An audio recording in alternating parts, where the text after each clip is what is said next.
Connecting your Nintendo Switch for optimal performance can enhance your gaming experience. Follow these steps to ensure a smooth connection. Step 1. Check your internet connection.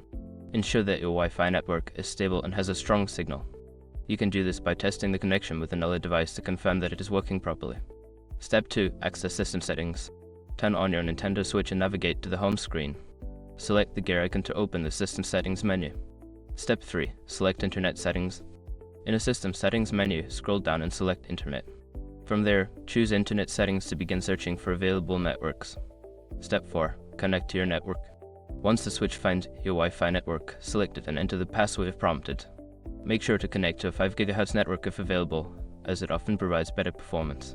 Step 5. Test the connection. After connecting, return to the internet settings and select Test Connection. This will check if your Switch is properly connected to the internet and will provide feedback on the connection quality.